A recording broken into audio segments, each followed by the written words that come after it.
and he says that Jesus visited India. Is there any evidence for this claim? I have never seen any evidence for this claim.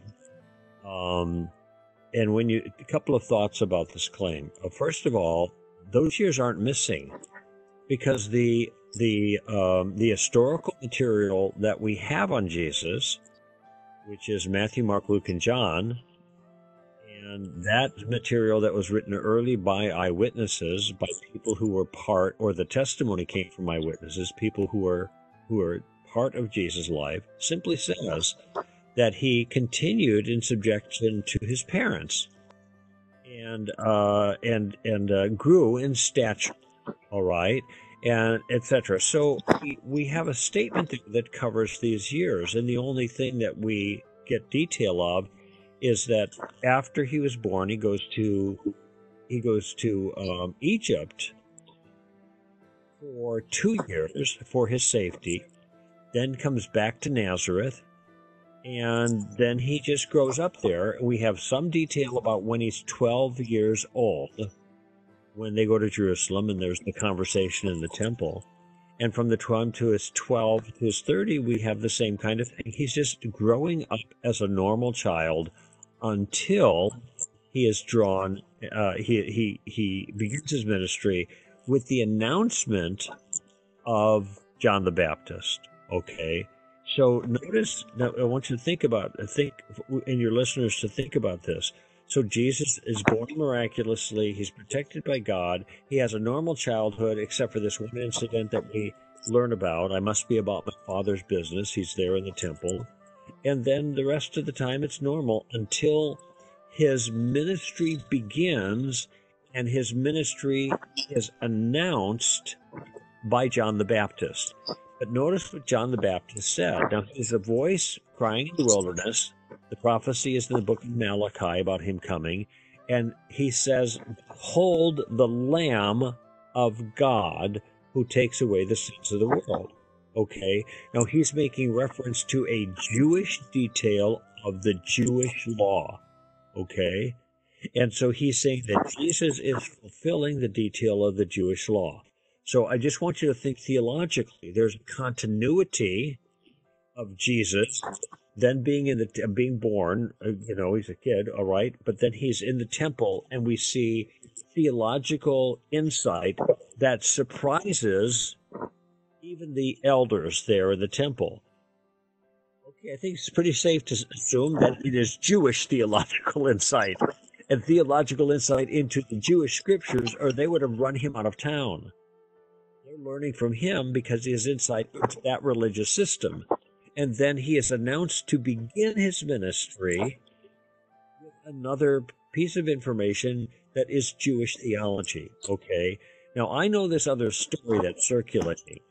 And I have never, ever seen any information that was reliable as historical information.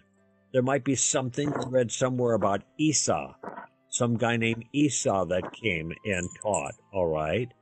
Well, where is the full-bodied information about this? Where are the documents, and what tests have been put to the documents to see if they have survived accurately over time in their copying and recopying, and whether they originally told accurate historical information?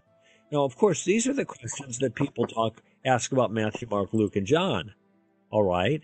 And they don't want to believe Matthew, Mark, Luke, and John because they bring up all of these questions. Well, how do we know it was accurate? How do we know it wasn't changed? Whatever. And we can give them good reasons why.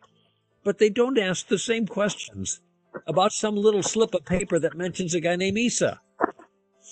But there's another problem.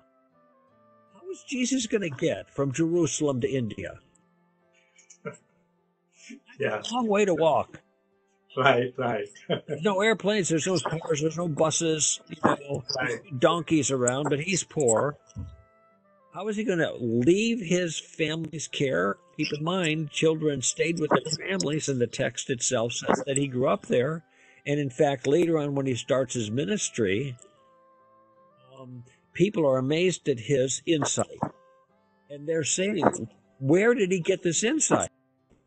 Isn't he the son of Joseph? Don't we know his brothers and his sisters? The comment indicates that he's just one of the kids that grew up in the neighborhood. We've known this kid, and all of a sudden he's a big shot, right? Okay. And you don't have somebody said, "Oh no, don't you remember? He left for 15 years and he went studied under the gurus of India. That's why he knows. Oh, that's right, I forgot all that stuff." No, you didn't see any mention of that. So there is nothing in the text that gives you the implication or the indication that somehow there's this missing part of Jesus' life. He just disappears and nobody knows where he's at, and then he shows up again out of nowhere, and being heralded by a Hebrew prophet, John the Baptist, from Old Testament prophecy. This is the last point. There is nothing even remotely similar to Hinduism or any Eastern religion in anything that Jesus teaches. Nothing. He says, you read the scriptures and you will see they testify of me. John the Baptist testified of me. Moses testified of me. Okay? And then that's in John 5. And then after his resurrection, he's telling his disciples, he's explaining in the road to Emmaus, look at here from Moses and the prophets and all the scriptures taught that the Christ, the Messiah, which is a Jewish concept, had to die.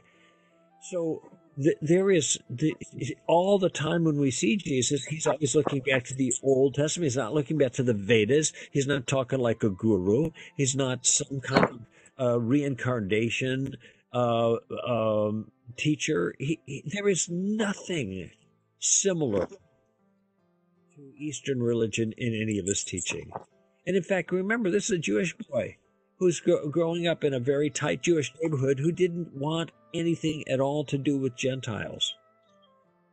These are a host of reasons why the claim that Jesus showed up in India and spent a lot of time there and was kind of a guru there is completely vacuous, specious, and false. There is no evidence of it, and there is a lot of evidence against it.